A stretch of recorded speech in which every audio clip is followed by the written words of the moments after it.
Mr. Speaker, thank you very much. From the onset, I want to support this motion by the majority leader. I wish to make a few comments. One is to congratulate the Right Honorable former Prime Minister Raila Odinga for running this race. As many of my colleagues have said, it was not about Raila Odinga, it was about Kenya. And I think, Mr. Speaker, sir, as we left Addis Ababa in Ethiopia, and I'm happy by the comments of former Prime Minister Raila Odinga when he says he's coming back more energized and more focused going into the future, Mr. Speaker. I want to thank the 22 nations from African Union who stood for the 7 rounds, Mr. Speaker, for Raila Odinga. In 2 rounds he emerged, Mr. Speaker. And Mr. Speaker, it is not easy to go 7 rounds. We know people who go 1 minute and 59 seconds, Mr. Speaker. But at his age, Baba Raila Odinga could manage to go for 7 rounds in African Union, Mr. Speaker. So we celebrate and appreciate what he did. 7 rounds at his age is not easy in African Union contest, Mr. Speaker. Mr. Speaker, and therefore, as a country, every cloud has a silver lining, Mr. And I don't know why Senator Amida is excited about the rounds.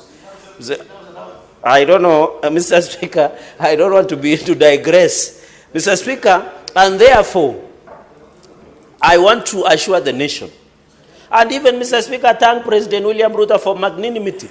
You remember in 2022, the presidential election was close call. But out of magnanimity of President William Ruto, when Raila Odinga declared that he will run for African Union, President William Ruto did not look at Raila as the opponent that he defeated in general election. He looked him as a brother, as a statesman, as a Kenyan. And that is why Raila Amolo Odinga had at his disposal the entire government machinery to campaign across 51 states of Africa, Mr. Speaker, and share his vision for a better Africa, Mr. Speaker. I was disappointed that some people in parts of this country, others in social media, could celebrate the loss of Raila Odinga. Raila Odinga never lost anything.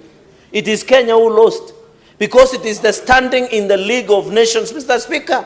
Let us not confuse.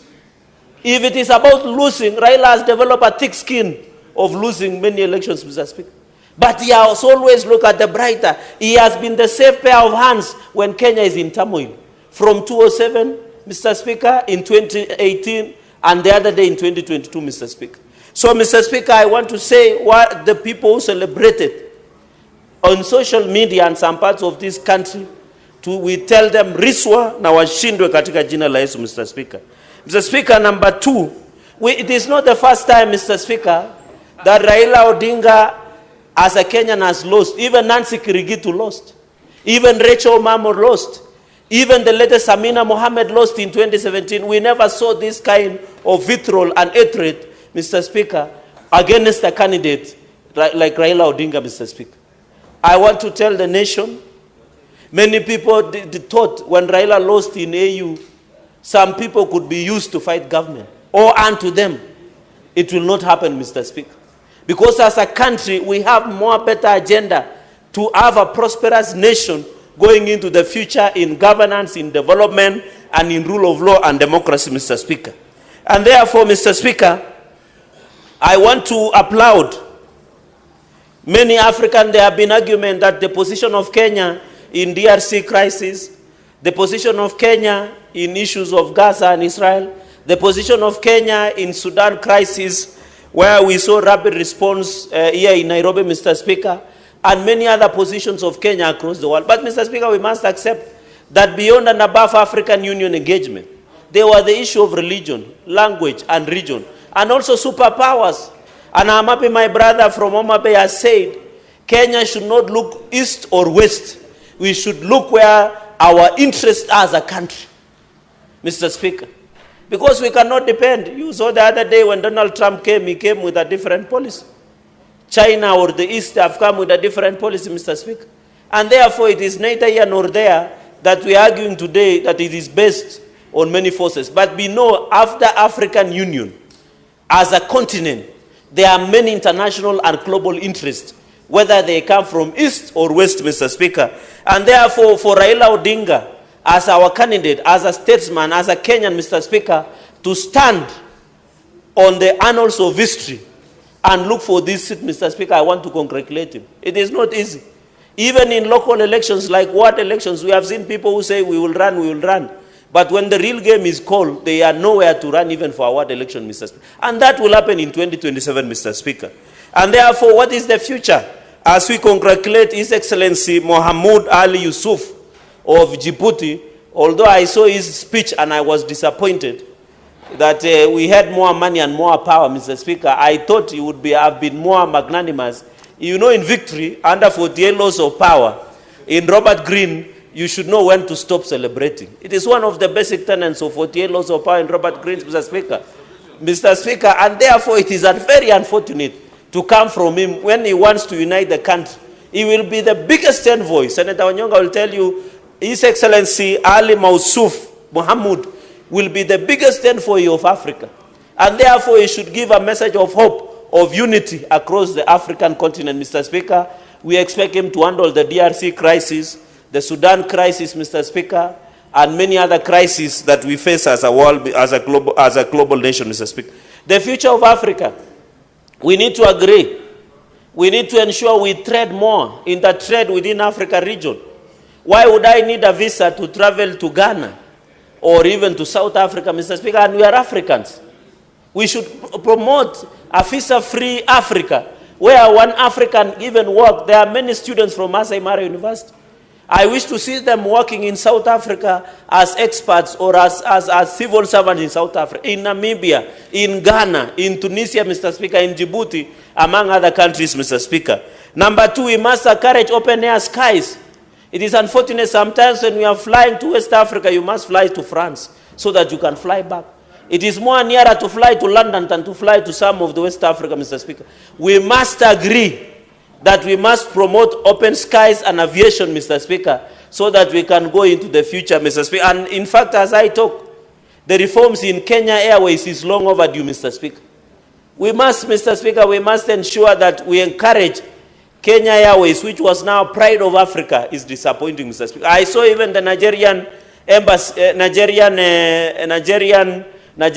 civil aviation penalizing, Mr. Speaker, penalizing the KQ. Sorry, Senator Cherargei. What is it you are saying, Senator Morgan? Fax Ghana? Go to the dispatch box if it's not working. Oh, yeah, Mr. Speaker, you know, everything that we say on this floor goes on record. And Senator Cherargei knows that under our standing orders, he should not make statements that are misleading. He has just stated on this floor that to fly to West Africa, you first go to France, then come back to West Africa. Yet, Mr. Speaker, Kenya Airways flies direct to several West African countries, including Nigeria, direct to Nigeria. It goes to Cameroon, it goes to Bamako in Mali. So is it in order, Mr. Speaker, to make a misleading statement on the floor that the skies in Africa have not been open to our Kenya Airways? Senator Cherargei, which country were you referring to? His mine is in Nyamira. Mr. Speaker, what I said is some flights. I didn't say Kenya Airways. It needs to, you can check the answer. I say some flights.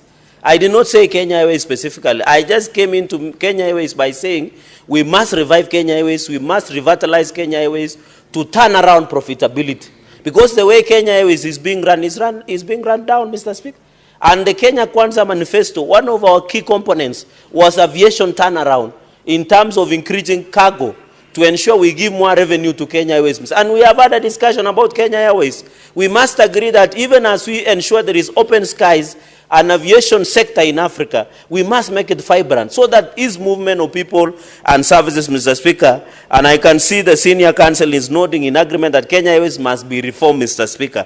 Mr. Speaker, on the issue of military cooperation, I agree We need to work more better. We have seen even, and I'm happy President William Ruto has requested African Union to include Haiti as one of the member of African Union, Mr. Speaker. And we are proud as Kenya. We have read the mission in Haiti, Mr. Speaker, despite opposition from even within the country and outside the country. And therefore, as Kenya, we have a lot to showcase the world in terms of issues that we... So military cooperation, I know when African Union and Kenya is called upon, we have crisis in DRC, Mr. Speaker. I am told the M23 are making progress in Bukavu. They are headed near to Burundi, Bujumbura. We must Africa, Mr. We have Sudan crisis, where rapid response RSF is in Sudan, in Africa, in Kenya here. And I have seen the statement from Foreign Affairs from Sudan. We must pursue peace the way we did for South Sudan, Mr. Speaker. We need a peaceful Africa to ensure we have trade. And the only person who could bring experience, who knows the dynamics of Africa, the true son of Pan-Africanism was Raila Odinga. I still insist African Union lost the best. Despite that His Excellency Ali Mausuf won, winning in an election does not mean you are competent. It means you have just won. But it doesn't mean that you are bringing the best on the table, Mr. Speaker. And therefore, Raila Odinga, with so many years that he has fought for rule of democracy, human rights, devolution, the new constitution, the track record was well-decorated CV that could transform this country, Mr. Speaker. And Raila Odinga has been one of the few leaders who is not tribal. If you see at the voting pattern in many elections he has contested in this country, he has gotten the votes from across the country, Mr. Speaker. And therefore, we need to ensure. Mr. Speaker, the third point I wanted to make, I think it is now the right time to fully implement the NADCO report, the National Dialogue Report, Mr. Speaker. Raila Odinga has huge and well-decorated track record of fighting for democracy, rule of law. When Raila Odinga was fighting the previous regime, some of the people who are in opposition, Mr. Speaker, who are now correcting messes, were in that government that were pursuing even abuses of human rights, and they want to lecture us about, Mr. Speaker, how a country should be run. When Raila Odinga was fighting for this constitution, rule of law, democracy, some of the people who are correcting him, Mr. Speaker, who are fighting him now, were in that system, Mr. Speaker, the KANU system, Mr. Speaker. So therefore, when Raila Odinga comes, we can use him. He has huge, he's an elder statesman, Mr. Speaker, and in full implementation of NADCO, we must make Raila Odinga the Prime Minister of the Republic of Kenya. Even the Prime Cabinet Secretary, the Prime Cabinet Minister, he must, Mr. Speaker, be given that position to assist in expanding, deepening, and widening the broad-based government and stability of this country, Mr. Speaker. We have even started, Mr. Speaker, we have even started even broad-based within Parliament. Senator Methu, what's your point of order? Of course, I would not have wanted to interrupt the good senator from Nandi, but I'm standing on Standing Order 105, responsibility of statement of fact. May I know, because I have read the NADCO report page by page to the last page, which of the recommendations of the NADCO report he bases his argument that Raila Odinga is the one that will become the Prime Minister? Because our position of the Prime Minister will be there, but there is nowhere in the NADCO report that it proposes the Honorable Raila Odinga. And actually, I don't think the NADCO report was formulated to assimilate and have Raila Odinga join government. It is actually demeaning the position of Raila Odinga to say that the whole NADCO report is just about creating a position for him. So, Honorable Speaker, I wish that you direct this and find the senator out of order for insinuating that the NADCO report has a clause that proposes that Raila Odinga, the person, becomes the Prime Minister. Very well, Senator Cherargei. I think you've understood the question. Yes, I've understood. Thank you, Mr. Speaker, for seeing you today in the morning. Mr. Speaker, as I encourage, and after this I will buy an air comp for my brother, Senator Methu, I agree. In fact, he has answered himself by insinuating. I didn't say the NADCO report has the name Raila Odinga. As a leader, I believe Raila Odinga should serve this nation in any capacity. And in my own opinion, as the senator of Nandi, I feel he should be given the position of prime minister. We need to expand and fully implement the National Dialogue Committee report. We are already doing broad-based. We are now in this across the aisle, we are exchanging chairs within Parliament, Mr. Speaker. Therefore, I want to insist, even as we move forward, as we broaden the engagement of broad-based government, the Honorable Raila Odinga, Mr. Speaker, has the history of this country. He has the track record of rule of law. He has served as a prime minister before. There is nothing unique, Mr. Even as we push to amend the constitution in Article 257 or 256, either by popular or parliamentary initiative of the Constitution 2010, he can serve at the moment as the Prime Cabinet Secretary as we reorganize the government going into the future, Mr. Speaker. Even Senator, it is free, my brother Senator Metu, and he knows I have tremendous respect and we respect each other. We are even pushing for an enactment of official opposition leader. So as they fight in his formation, Mr. Speaker, I'm telling them there is already a seat where the people like Wajakoya, people like Alonso Mushoka, people like, and the rest who will lose in 2027 after William Ruto is re-elected by the support of Baba, they will be automatically, will finance them. We'll give them an office, we'll give them official cars, we'll ensure they sit either in the Senate and National Assembly. And that is the NADCO report that we are proposing, Mr. Speaker. So no one will lose. We hate to see people who are so losers, who are shouting in centers, funerals. We want them to stop talking from funerals. We want them to come to the floor of the House and critique the government. And I want to assure you, with the support of Raila Odinga, William Ruto will be elected by over 80% for his re-election. In 2032, people like Eddie, tunaweza anza kujipanga at that level, Mr. Speaker. So I want to say in conclusion, because I've seen my time is spent, Mr. Speaker, let us have an open mind. This nation, the young people sitting at your gallery, need the guidance and leadership of this. We must agree as a nation. We want a nation. When you go here to Tanzania, they don't care which tribe you come from. You are a Chaga, you are a Sogoma, you are a Maasai. They don't care who you are. They will only elect you because you are competent, Mr. Speaker. So we need to encourage as a nation. Let us have a tribeless leadership, Mr. Speaker. And I want to encourage the minority side led by Senator Ledama.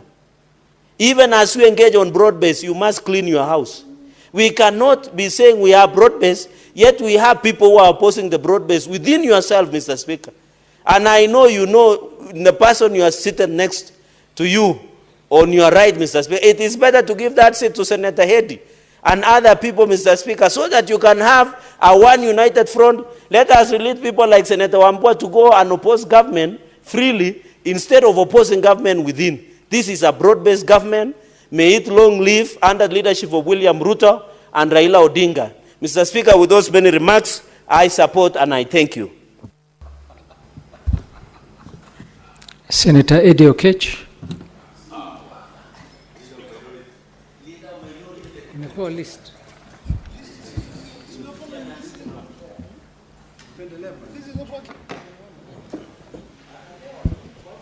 I thank you, Mr. Speaker, for giving me this opportunity. And as the leader of the Migori delegation, I must say that on this motion, my people who gave me the chance to be in this house are sad. I will not lie that they were disappointed that Raila Odinga did not